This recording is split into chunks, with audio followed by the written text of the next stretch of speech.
ಇನ್ನು ಬೆಳಗಾವಿಯಲ್ಲಿ ಈಗ ಜಾರಕಿಹೊಳಿ ವರ್ಸಸ್ ಸವದಿ ಮಧ್ಯೆ ಫೈಟ್ ಶುರುವಾಗಿದೆ. ಡಿಸಿಸಿ ಬ್ಯಾಂಕ್ ಬಳಿಕ ಸಹಕಾರ ಕ್ಷೇತ್ರದತ್ತ ಜಾರಕಿಹೊಳಿ ಬ್ರದರ್ಸ್ ಈಗ ಚಿತ್ತ ಇಟ್ಟಿದ್ದಾರೆ. ತಮ್ಮ ಹಿಡಿತಕ್ಕೆ ಪಡೆಯೋದಕ್ಕೆ ಮುಂದಾಗಿದ್ದಾರೆ ರಮೇಶ್ ಜಾರಕಿಹೊಳಿ. ಮನಸ್ಸಿಗೆ ನೋವಾಗುವ ರೀತಿಯಲ್ಲಿ ಶಾಸಕರು ಮಾತನಾಡಬಾರದು. ರಮೇಶ್ ಜಾರಕಿಹೊಳಿಗೆ ವಿನಯಪೂರ್ವಕವಾಗಿ ಸವದಿ ಮನವಿಯನ್ನ ಮಾಡಿದ್ದಾರೆ. 25 ವರ್ಷದಿಂದ ದ್ವೇಷದ ರಾಜಕಾರಣ ಮಾಡಿಲ್ಲ ಅಂತ ಸವದಿ ಹೇಳಿಕೆ ಕೊಟ್ಟಿದ್ದಾರೆ.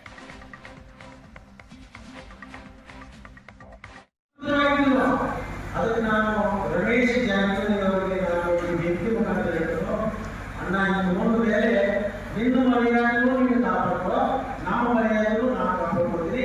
ಈ ನಿಟ್ಟಿನಲ್ಲಿ ರಾಜಕಾರಣ ಮಾಡೋದು ಹೊರತಾಗಿ ಅನಾವಶ್ಯಕವಾಗಿ ಒಬ್ಬ ಮನುಷ್ಯರಿಗೆ ನೋವಾಗುವಂತ ಕೆಲಸಗಳನ್ನ ನೀವು ಮಾಡಬೇಡ, ಮನುಷ್ಯ ನೋವಾಗುವಂತ ಮಾತುಗಳನ್ನು ಕೂಡ ನೀವು ಆಡಬೇಡ ಅಂತ ಹೇಳಿ ಈ ಸಂದರ್ಭದಲ್ಲಿ ನಾನು ಹೇಳಿದ್ದೀನಿ. ಕೊನೆಗೆ ತೀರ್ಮಾನ ಇಷ್ಟೆಲ್ಲ ಹೇಳಿದ್ಮೇಲೆ ತೀರ್ಮಾನ ನಿಂತಿದೆ. ಒಂದು ಸೆಂಟ್ರಲ್ ಬೆಂಗಳೂರು ಹೋಗ್ಬೇಕಾಗಿದೆ ಅಂತ.